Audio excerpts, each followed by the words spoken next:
Hey guys, are you having issues trying to start your truck or maybe not having power on the dash? There's a few key things that I want to show you what to look for, right? Some of the simplest things, like the battery. Always make sure that your connections are nice and tight, it doesn't have any corrosion on it, and then that you don't see any swollen batteries as well as a smelly egg smell coming from the batteries, which is a good indication, some issues. Second thing is we're going to show you where the power distribution module is, which is located on a Freightliner Cascadia 2019 on the passenger side. We're going to look for cables as well as making sure you don't have those mega fuses that are blown. Then the other thing is, let's just say you have the power, the dash does light up, but the truck won't start, and you turn the ignition and no start, right? These are some of the most common issues that we have with these Freightliner Cascadias, the 2019 as well as the 2020, which would be the signal wire that goes to your starter. First and foremost, all these trucks have batteries, and you should go to the simplest thing. Let's go straight to the source, which would be your batteries. All right guys, so we're on the driver's side on this Freightliner Cascadia 2019, just below the driver's seat. As you can see, this is where our batteries are located. So what I'm gonna do is, the first thing you wanna do is see if there's any corrosion buildup, right? Then you know what areas you need to clean, as well as you're gonna use your hand and pull on the cables. You should not be able to wiggle them on the post. If they are loose, clean the terminal and then put the bolt back down and tighten it. You know, snug it and then do a quarter turn so the cable doesn't move. And you want to reach every part of the cable that it touches or even bolt it up. If it wiggles at any point, you have a loose connection. And then when you're looking at the batteries, right?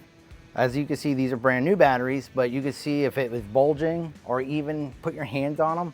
If you feel one's warmer or hotter than the other, that's a good indication that you have another battery problem as well. And then if you smell something smelly from underneath there and it's not you and it's the batteries, that's another indication that the battery's bad.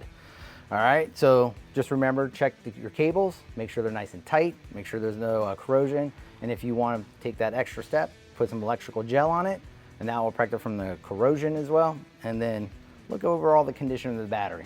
You know, anything swollen or smelly. All right guys, so after you're done checking the batteries and you know that they're good and they don't smell, the next thing you want to do is check over here by your power distribution module, right? This is where you have this big red cable, that's the power cable going to it. And this is where it's telling you the little red case. You'll see a little lock, which it's in the lock position. We're going to turn it.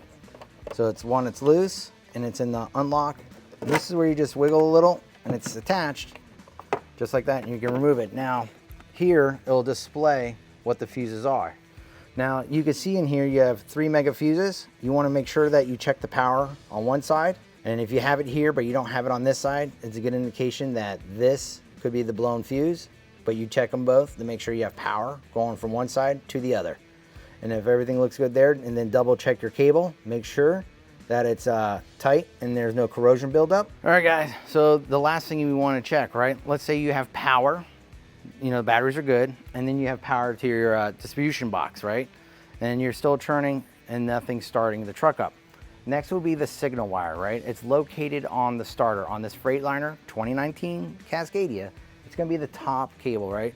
This is where you could start. You start here and then you start tracing down. Look for the cable. Sometimes what'll help, just wiggle it a little and have your partner try to turn the key, and if you have it where it starts to work, then at least you have a good indication where the break of the wire is. So you start here and then you start working your way towards the front of the motor. And if it's not there, and then move your way to the driver's side on the corner of the oil pan. Those are the most common issues of where the wire is rubbed through or where it was broken.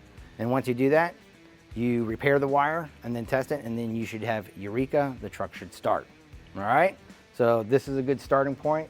All right, this right here is where your signal wire is. So when you turn the ignition, you should have power going here to start the truck up.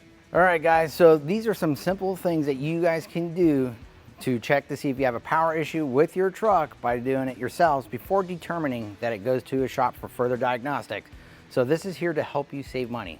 So on this particular truck, this 2019 that we were looking at, the issue with it was a broken wire going to the starter, that signal wire that I was talking about. So once we repaired it, we turned on the truck, it fired up, everything was right with the world. Let's recap a few of the things that you should do before you determine that you need further help with your truck, right? 1, batteries. Let's make sure those connections are nice and tight. there's no corrosion. Also, look at the condition of the batteries. If they're swollen, if they smell, or even if they feel warmer than the others, that's a good indication that those batteries are bad. Second, right, the distribution box where the power goes from the batteries to it. That's pretty much where it starts and branches out to the other modules. So check those fuses, check that cable, make sure they're tight and none of them are blown. Then the last thing, this signal wire that comes off the starter. You saw where the starting point is. Start from the starter and work your way forward, going towards the right side of the front of that oil pan and then working across to try to find that broken wire. These are the most common things that we see in our shop every day, and this should help you to save money. So just keep in mind, this is just a starting point for you to save money and determine if it needs to go to another shop. If you guys have any questions, please leave a comment at the bottom. If you like what you saw today, don't forget to pound that like button. And guys, don't forget to subscribe. I'm here to save you money.